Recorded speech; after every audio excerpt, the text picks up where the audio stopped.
if people get judged in the gym, you get judged a lot more on the street, at work, at a restaurant.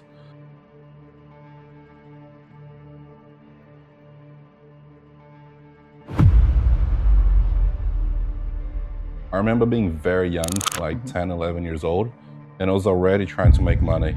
I used to make juice, put in a little plastic bag, sell as ice blocks. The internet is full of transformation. 6 weeks, 12 weeks, 90 days, befores and afters, and yet people who start a fitness journey quit before even they start seeing the results. It's like you're hitting a bomb, hit, like doesn't explode, until you give one massive hit and then go boom. I'm gonna give it a try. Don't accept, I'm gonna give it a try. I'll try doesn't exist. The worst place someone can be is sitting in uncertainty.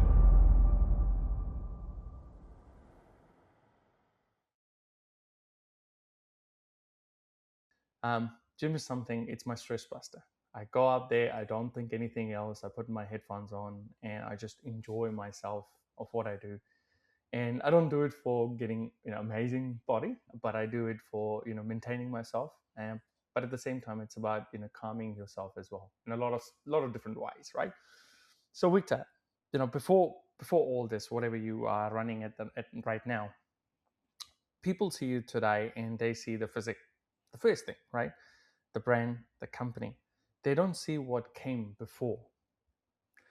You are managing restaurants in Christchurch, not coaching, not building, managing. Who was the Victor before any of this existed? Oh, okay. that is a really good question, and it took me a lot of time to think about it. And I guess the first thing that comes to my mind is I remember being very young, like 10, 11 years old, and I was already trying to make money. I used to make juice, put in a little plastic bag, sell as lollipops, like ice creams. What's the name? It's ice blocks. So I used to try to make money since I was young, 10, 12 years old. I always liked progression. I'm obsessed with moving forward. I don't like not being able to do something. So since young, I worked quite hard. I remember when I was 15, 16, I got an office job and school wouldn't sign the contract. So back in Brazil, I got a contract from a company. A school had to sign it, but they wouldn't. So I made my mom go to see a judge to give the school a document so they could sign my contract so I could be able to work and study since I was 15, 16 years old. So I do have some background from working in restaurants. Once I moved away from home at 19 years old. So I did a university degree from 17 to 19, moved to Australia. That's where I got a lot of work in restaurants. The managing side of restaurants was just something that I was really good at and something that I had to do to get my residency. So I was able to do what I love. And once I got my residency, I was gonna apply for the police. But I had to wait 2 years from temporary to permanent residency back in the day. So I was like, oh, what else am I good at? And I've been training since I was 13, 14 years old. My dad took me to the gym. I'm like, this is where I need to be. Same as you just mentioned before. That's where that's where I'm peaceful. That's why I can put an energy out. That's where I can see some progression. So I was like, okay, once I got my residency, I was like, personal training seems to get paid reasonably well. I love being at the gym. The gym always feels like home wherever I go. Sure. And I love working. So I was working very hard for other people. Like, let me work hard for myself and see how far I can take this. And then from personal training, did a university degree, became a nutritionist, and now I am living a dream that I had for a very long time. True. I was researching through while I prepare for this podcast. But according to Pure Gyms, which is like a 2023 fitness report, and Ipsos research as well, nearly 40% of the people are judged at the moment they walk in the gym. That's pretty much almost a half of the feeling that they don't like being, touching the weights, doing the gym, doing the hard work. You work with these people like every single day. What is the one thing, Victorious Nutrition does the moment someone walks in immediately that strips the judgment away and starts making them fall in love with the gym?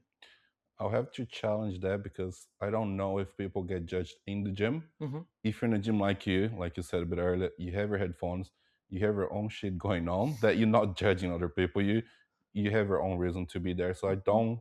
I push back. I don't believe people get judged in the gym. You get judged a lot more on the street, at work, at a restaurant. But the one thing that I'm really good at with people and make them feel comfortable, Mm-hmm. I overshare a few things from myself first. Mm-hmm. I tell them a few things that are, what's the word? I'll Mm-hmm. share some things that they wouldn't expect me to share to make them feel comfortable, and then they start sharing things from themselves. Mm. So I'll tell you Okay. some funny stories from my background. I'll tell you things about, oh wow, this guy looks quite serious. I didn't expect him to be so nice and so welcoming, and to tell things that he should be ashamed for, but he doesn't seem to care. Mm-hmm. And then they start feeling like they can trust me, they can share their own things. Mm-hmm.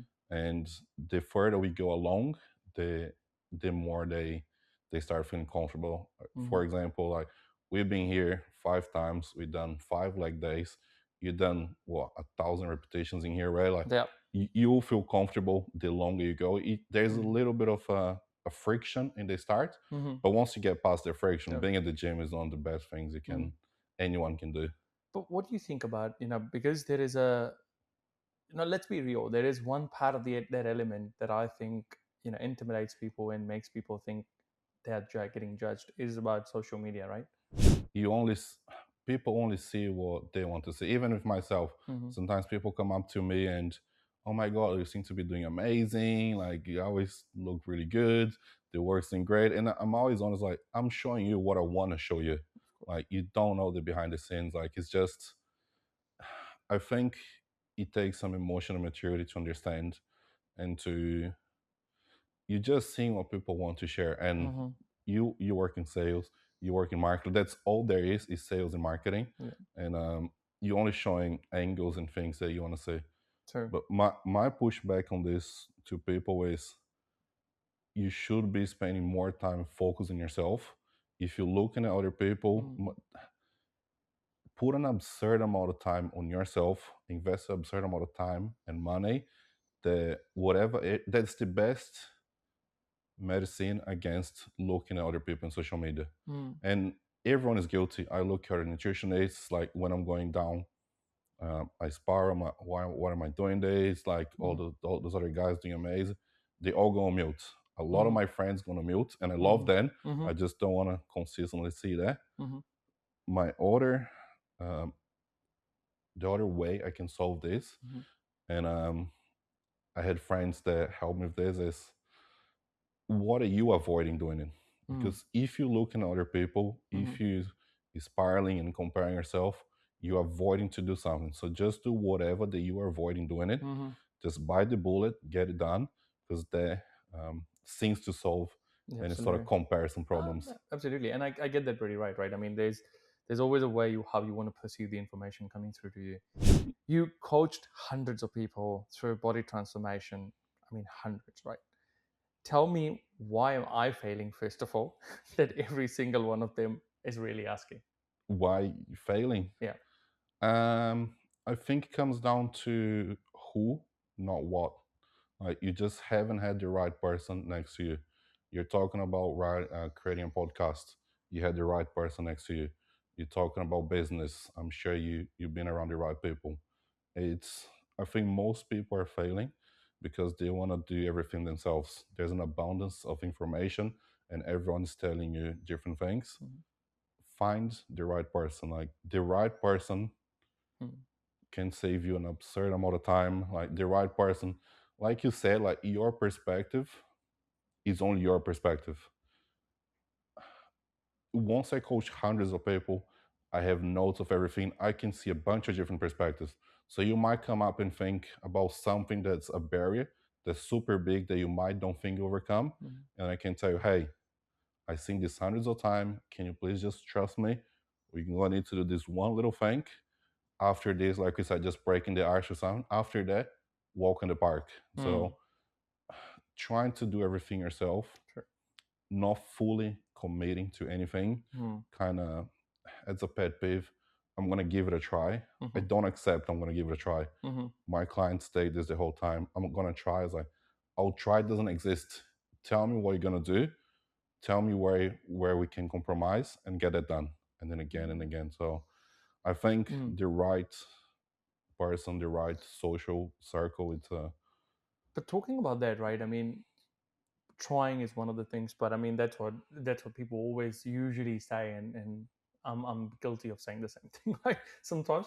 But according to you, after listening to all this, and a lot of people, talking to a lot of people, coaching a lot of people, what do you think? What are the top 3 nutrition mistakes you see people making over and over and over again?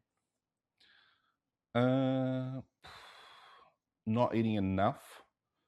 I know sounds funny, but more often than not, when I look at someone's talking about their day, they not eating enough food, even if they need to lose a bunch of weight.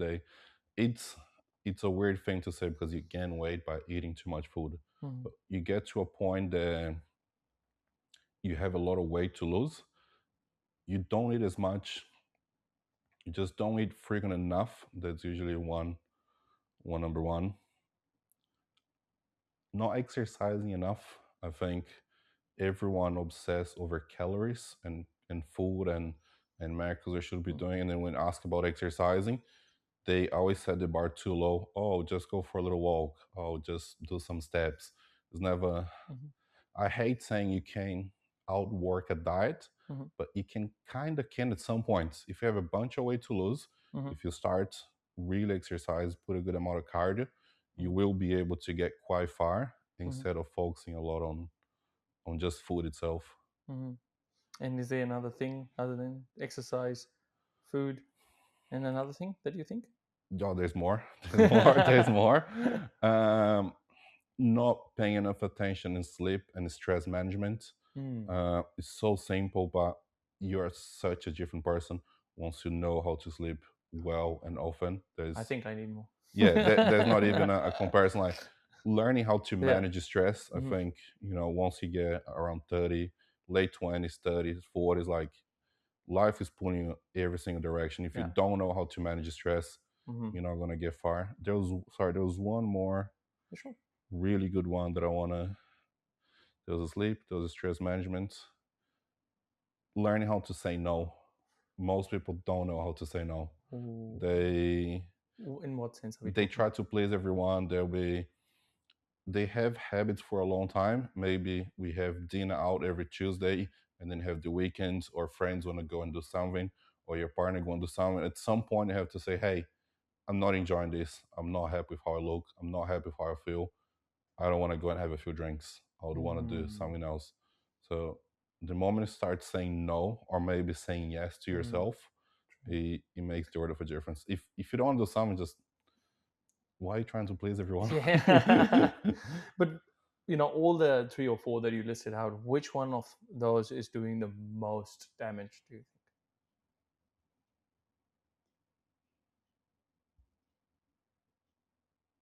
Trying to do everything themselves, and it all sounds like salesly because think? I am the solution for the problem, and I hate because I'm trying. It feels like I'm trying to sell, but it's not. I think Hmm. someone with me or any half decent coach Hmm. in 4 months, you'll be able to achieve something that you haven't by yourself in years.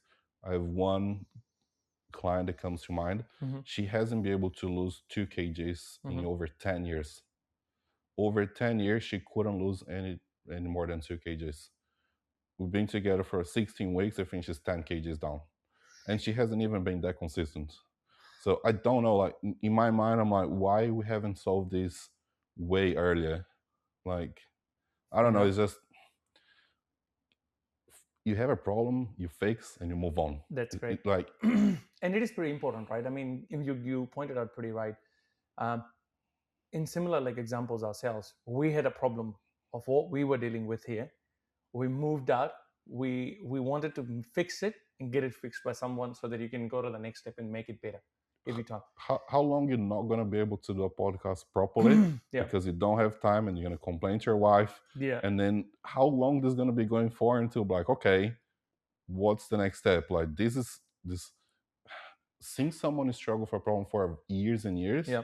is something that I struggle with, which it is I have a problem I have to fix. I don't want Absolutely. to someone say, hey, like you messaged me about the podcast. Yeah. Oh, we do a podcast in 5 6 weeks. I want to do it now. Like I'm I know. ready. I remember that I'm ready now. conversation. So yeah, Unfortunately, we did not have time. that, It was that's long day. absolutely. But that's where my mind comes from. If Yeah. there's something, someone message me on a Friday, hey, I need to talk to you on a Monday. Check in. Like, tell me now, so Hmm. we can move on. Like, Yep. let's. The worst place someone can be Hmm. is sitting in uncertainty. Same if you have a bad relationship. Yeah. Is that going to work? Is not going to work? True. It's way worse than finding out it's working, it's not working. So That's I right. cannot do this in No. between. And I have to ask the next part is because you are in that industry, what is the most creative excuse a client has ever given you for skipping a session or breaking their diet? That was a really good one. And I'm going to have a very different question, a very different answer. I don't come, doesn't come to mind any specific excuse about not turning up or eating off plan. The one excuse that stands out like crazy is I ask people to do cardio. I'm a big fan of people not just lifting weights. I want to see them sweating. Could be on the stairs, could be whatever it is. Back in the time, I think it used to be treadmill, bike, heart rate at least 130 BPM or whatever. And I had someone counting, going to the supermarket for groceries cardio. I'm like, what are we talking about? You went grocery shopping and said, is that cardio? So You that picked up stands out. chocolates. Yes, that stands up to me. That was the first one. I'm like, what are we doing here? Like, you went to grocery and that's cardio. So that was the first one. And that's something that I still see quite often. And I draw the line to my clients. What is cardio? What's activity? But every here and there, oh, I took my dog for a walk. Oh, I went playing golf. I'm like, those are not cardio. I appreciate the activity and the time, but cardio is a little bit different than Yeah, no, just some true. activity. So No. that one was Interesting enough, golf is considered as a cardio. I never knew that, but yeah. you walking around like from my perspective, cardio a little bit hard. I don't Yeah. expect anyone to do any high intensity, Hmm. but that's not a walk in the park. Hmm. You're gonna be breathing heavy, a little sweating. You're Hmm. gonna live like, oh, okay, that was a bit challenging. So, I'm a bit sweaty. That was good. I can go home. mhm. Heart rate 130, 140 BPM. I don't even look at things like that. I just tell them, just make it a little bit challenging for you. But yeah, walking the dog, grocery shopping, car. That was a Uh, first. so that's interesting.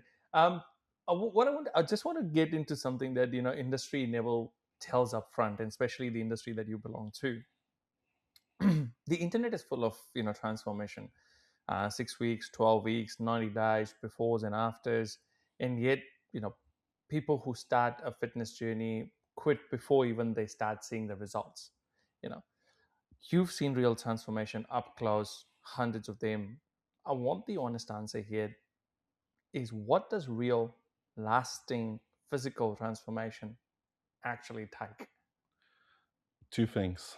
Uh, a change big enough Hmm. that you go, wow, I love this. Like a little bit of results is not big. Most people they keep it's like you're hitting a bomb and you just hit like doesn't explode until you give one massive hit and then go boom. So people just keep getting a little bit of results, but the moment they have a big change, they go, wow, I look great. So the change has to be big enough Hmm.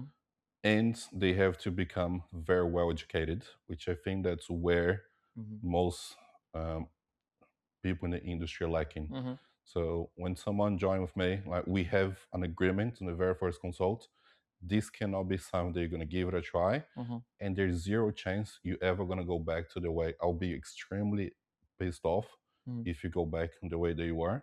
Hmm. So if I can make sure they have a great change, that they feel they stop fearing going back and Hmm. they start feeling inspired to achieve more. They start like, okay, what's next? What's next? What's next? Rather than how can I not go back? Hmm. So that's the first change. And the second is they have to understand everything and anything there's in nutrition, training, supplements, Hmm. vitamins, goal setting, mindset, Hmm. exercise. Because I can tell you firsthand, the clients that I train with, that I work with, I have educational portal that I can see what they watch in Mm-hmm. the background. If they go through all the educational steps that I set up, Mm-hmm. I know that when our time comes to an end and we sit down, we do an exit interview, they always go, "There's nothing that I need from you. I'm perfectly fine. I know what I need to do, and I know I'm going to keep getting Mm-hmm. better." So the big change and the education is the Mm-hmm. two things that But if you wanted to give me a number, what should someone expect in the first 90 days, let's say, for example? in weight loss Yeah. is very, very dependent. Mm-hmm. I have people losing 2 kgs, 3 kgs on the very first week. Mm-hmm. I work with an average of at least 500 grams weight loss per week. So if someone works with me for 16 weeks, Mm-hmm. 8 to 10 kgs, it's a bare minimum. Yeah, 10 to, that's 90 days, like 16 yeah, weeks.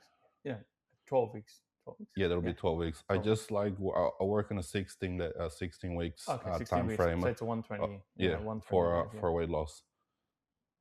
500 grams weight loss average, 8 to 10. Mm-hmm. It's a good, it's the minimum Mm-hmm. baseline. 10 to 15, Yep. very much doable. 15 to 20, even Mm-hmm. 23 is pretty much doable. Yep. Depending on the size of the person, of Of course. course. If I'm working with someone's 140 kgs, Mm-hmm. the minimum they should lose in 16 weeks is over 20 kgs. Wow. Very easy. And I have quite a few people that can prove that. If someone's about 120, Mm-hmm. about 15 kgs, reasonably easy. But Um, then, as you said, I mean, I'm pretty clear at that results, and I'm sure that must be happening because you've been seeing on and on. But then, why is this, the unrealistic timeline that people set it up in 6 weeks, and sort of 10, 12 kilos, and there's a lot of industry noise around it. Why? I mean, is this fair to say this, or am I being kind of a lot harsher here talking about people in the industry? it can be done. It can definitely be done. Mm-hmm. When you understand how to be as efficient as you can every single day, Mm-hmm. even 28 days, there are a Mm-hmm. lot of days to be like very spot on. The Right. like imagine you being so spot on to everything for 28 days. Every single day, all your meals, sleep, water, stress, training, cardio, you're not drinking. You can still go in it off plan, but just Mm-hmm. don't be a dick about it and eat until until you feel horrible. Yeah. Like people underestimate how much you can achieve, Mm-hmm. but they think with those very quick weight loss, they usually just Mm-hmm. don't. They're not in a sustainable way. They Yeah. just in a very harsh, like cut out the carbs, or they just. You never get someone to go 0 to 100 at once. Yeah. You get them to come out of their comfort zone, Mm-hmm. and they stay there, and then that becomes comfort, and then Yeah. you push them a little bit more and a little bit more. Sure. But not everyone is used to move fast. That's Fast. true. I have some clients that Mm-hmm. they get the plan, day one, go, go, go, go, and just great, great, great change. Mm-hmm. Most people, they're reluctant. Mm-hmm. They want to take some advice, but they still want to do some things. Mm-hmm. So that's where there's the difference between someone achieving something reasonably big and Mm-hmm. someone achieving some results. Mm-hmm. Is how, at least with me, is how much they trust and how much they go from the get go. But in the industry itself, is just a very cookie cutter plan. Mm-hmm. 6 weeks, we're gonna cut all the carbs. We're gonna Mm-hmm. have all these recipes, which I'm extremely against that kind of approach. I think you're doing more damage than you're reinforcing a bad behavior instead of changing that. So definitely that you're saying that in the first 30 days there is an expected amount of result that they can deliver for themselves if they do, adhere to whatever Yeah, the absolutely. workout There's plans like and stuff there's is. KPIs. There's like KPIs. measures of like Hmm. progress, how much of the educational material they need to go through, how much weight they expected to Mm-hmm. lose. But in the end of the day, Yeah. I treat people like adults, and I think Mm-hmm. that's why they True. they like the way I do things because Yeah. I said, listen, this is what I believe you can achieve Yeah. if you follow this. This Mm-hmm. is where you could fall off if Mm-hmm. you fuck around a little. This is the bare minimum I need you to do. Yeah. These are your options. Do as you please. Come back Yeah. to me. So I give them different options, not Mm-hmm. different options, but I give them a whole perspective, Mm-hmm. and then let them choose. Yeah. So one thing when I go back to managing restaurants, Mm-hmm. I'm really good at getting people to do things because they feel they want to do it. So I don't tell anyone you have to do this. Mm-hmm. I make sure that comes up from your head and your mind, and then you tell me what you want to do. Mm. So I make you do something that I needed to do, Yeah. but you think it's your idea, or not Mm. you. I, It's more like if the person is sharing the idea, he feels motivated about doing it. Am I correct? Am I right yeah, on that? Yeah. I make you feel not that it's your idea, but I make you do that because you want to do it, not because Sure. I said so. Sure. I wanted to go somewhere which is a bit more on a spicy tone, or let's say, just to understand this right. And I've seen it across the gym that I've worked um, in India as well, and here as well. Been working out, as I said, I usually do. Um, there's always this concept of no pain, no gain, right? Every gym has it on the wall somewhere written with big initials, yellow color, looking right into the face. And I've heard, not I've seen, I've heard people talking about the coaches talking to their people as well. Is this the greatest truth in fitness, or is the most damaging lie in industries ever sold? The truth is somewhere in between. Whenever you have two faraway Mm. versions of the same thing, Mm-hmm. the truth is always in the middle. Some pain is good. I think everyone needs to go through Mm. a little bit of a level of pain. Like any, what do they say? Smooth Yeah. sales never Yeah. raise the skilled, Yeah. No, fair whatever. enough. So I think a little bit of pain is good. Yeah. A little bit of pain, yes. You don't need to Mm-hmm. kill yourself to achieve something. Like, It's true. it has to make sense. Like Mm-hmm. you have to.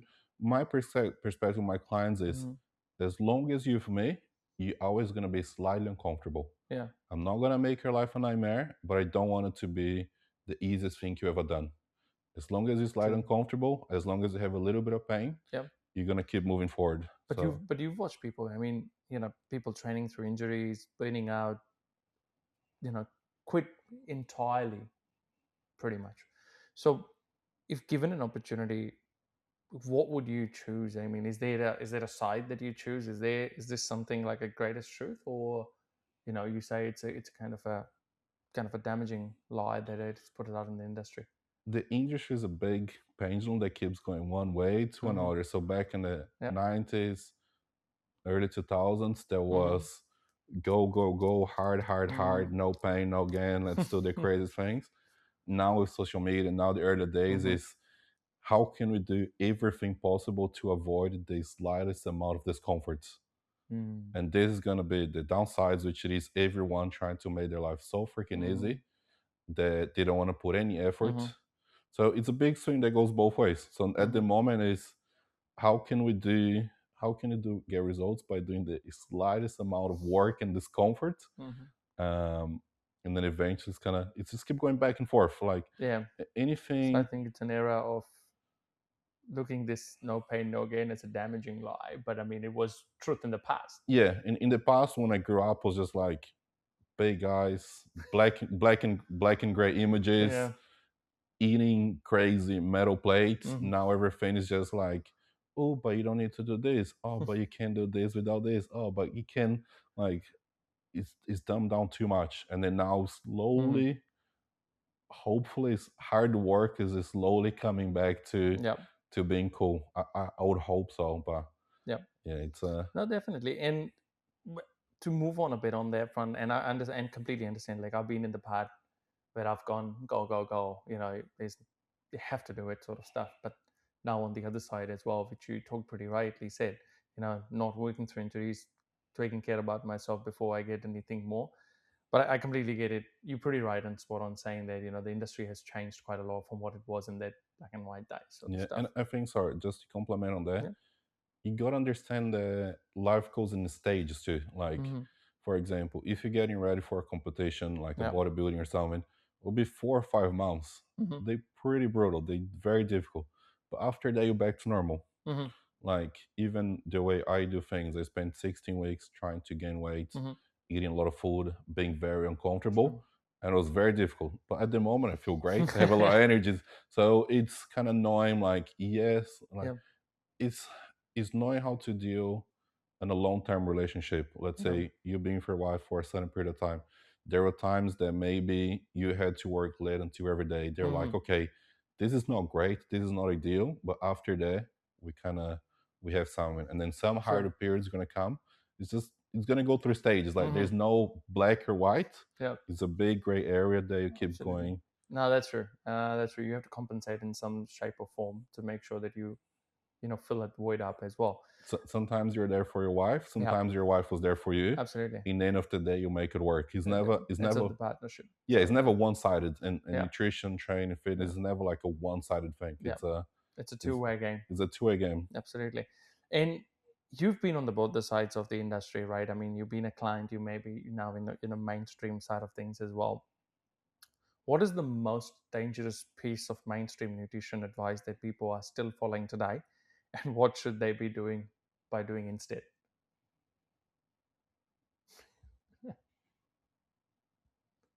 The most dangerous or the most I would stick to dangerous, unless you have a different idea. But yeah, anything extreme. 75 hard for me sounds stupid. And I'm gonna get so much crap for that. 75 hard sounds stupid. yeah. I think again, any extremes, it's not something that I can be that I can be for. Just Mm-hmm. I love the idea. I love the culture. You have to eat well and do the exercise and everything. Mm-hmm. But if you haven't been doing this and you're gonna set up the bar there, Mm-hmm. you set yourself for failure. Yeah. And I hate failing. Mm-hmm. So you want to make things a little bit challenging. You Mm-hmm. achieve that a little bit challenging again. Just go step by step. Mm-hmm. 75 hard. It's yeah, that usually stands up for me. For the audience who doesn't know, what is 75 bars? I even don't know the full rules myself, but it's just 75 days. Like I think no meals of plan, 2 exercise a day, one of them being outside. The base of it is good. It's just if you haven't exercised, you're going to exercise twice a day, every single day.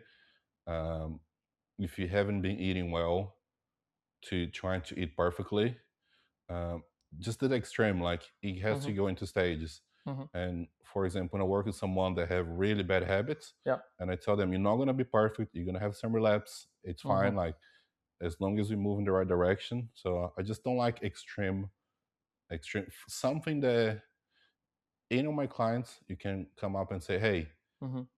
could you see yourself doing this for the rest of your life? Yeah. They always say yes. This is a little bit challenging, but this feels like a lifestyle. Anything that goes, this is gonna be really freaking hard, but I don't know. Just I hate extremes. I don't like Not anything. true.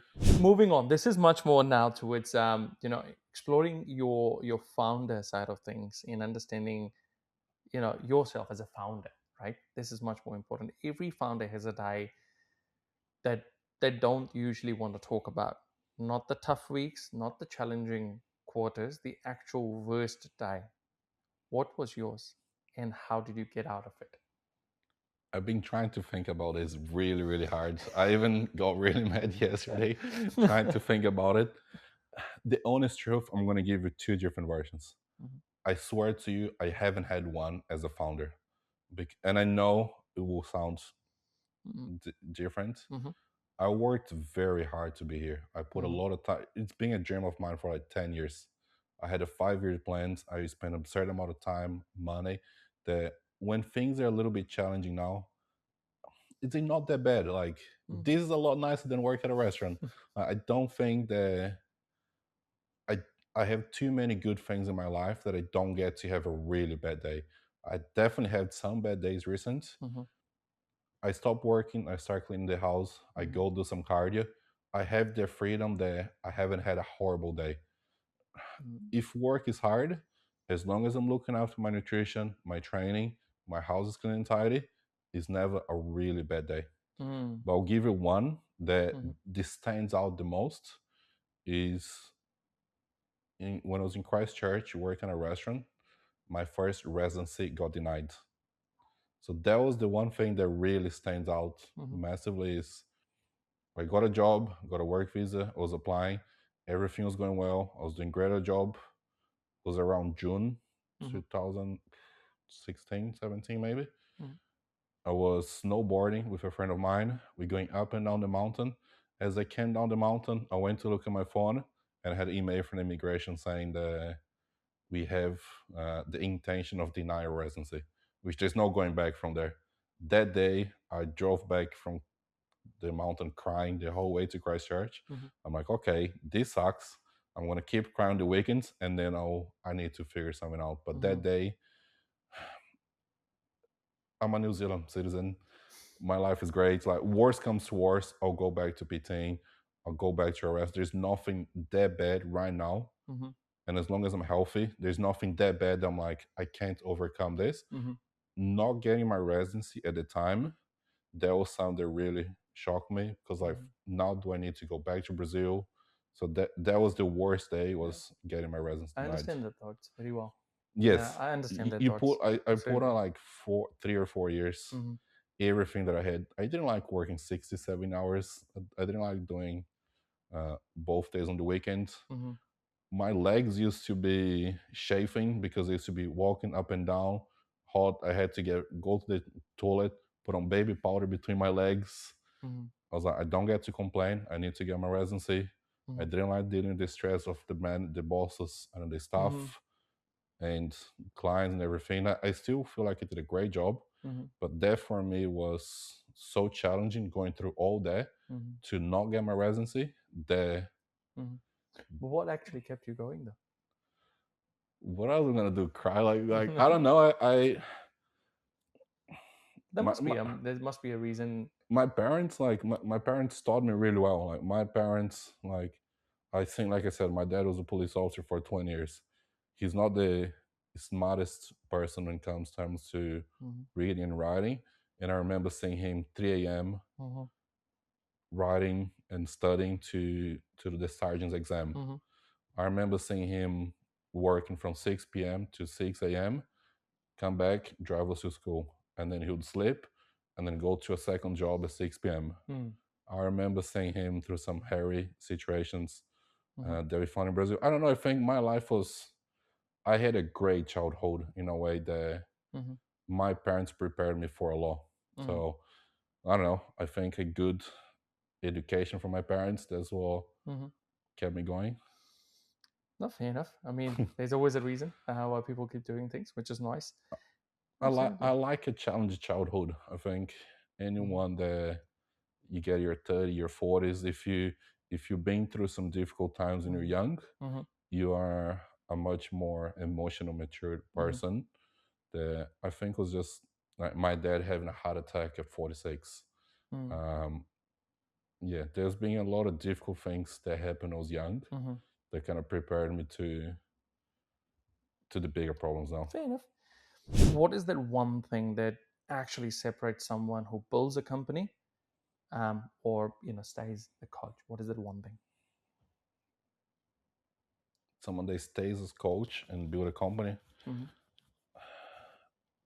a bigger vision, I guess, a bigger like I'm gonna be the best Mhm. nutritionist in New Zealand. I can Mhm. promise you, I'm gonna be the number one fitness authority in New Zealand. Mhm. So that's why I'm building business. That's why I'm doing all those things. Mhm. Most people that just stay a coach, they're just happy where they Mhm. are. True. And I think, like I said earlier, if you limit the amount of success that you want to have, you're going to limit the amount of effort you're going to put on. Mhm. So I don't want to make 20, 30, 40K a month. I want to make all the money. I want to have the biggest business. I want to, when someone says, who in fitness in New Zealand? Victor. I Mhm. want my name to go overseas. Mhm. So if someone just want to stay a coach, I got no problem. Like if you're happy, you're happy. I'm a I'm a whole for progression. I need to see things getting better. And Mhm. always goes back to my dad taught me when I was young, whatever you do, you have to be the best at it. I'll never raise a son just to be someone else, just to be another one.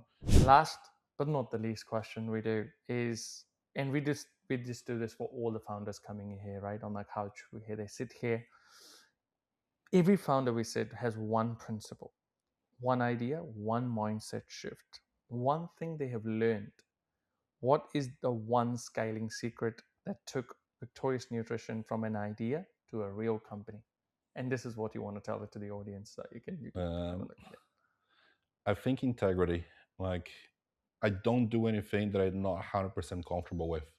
Like I said no to job opportunities. I said no to possible clients and possible partnerships that integrity for me is something that is not for sale. And yeah, was building integrity. Like I don't want to. I'll take the longer road instead of any shortcuts every single day, because the shortcuts are always the longest road. So I think you're saying something about like what's one thing in business. There's no one little thing that shortcuts are always going to make Absolutely. the road the longest. Absolutely. Thank you so much. Now, thank you. Thank you so much, Victor, for coming here, sitting on a couch, talking about your stories, your journey, and how you've become what you've become and where you are, and what's your vision at towards becoming as well. And yes, to the audience, if this hits you hard and this gives you the opportunity to think about yourself, think about the person that you're sitting with, or if there's anybody else that you think um, that would benefit out of this, share it to that person and who needs to hear this out. Not today, not tomorrow, now. It is the time. This is the right time. As he said, it's not later. It is now the time for us to do that. You know, share it to them. Let them know there is always an opportunity, and the opportunity is now, not tomorrow. You know, keep subscribing us. Keep dropping in your comments for us. Let us know what you want to hear, and we'll bring those people from that industry to make a story about it, learn about their story, and tell it to you what we bring up today on this table. Thank you so much. See you next week.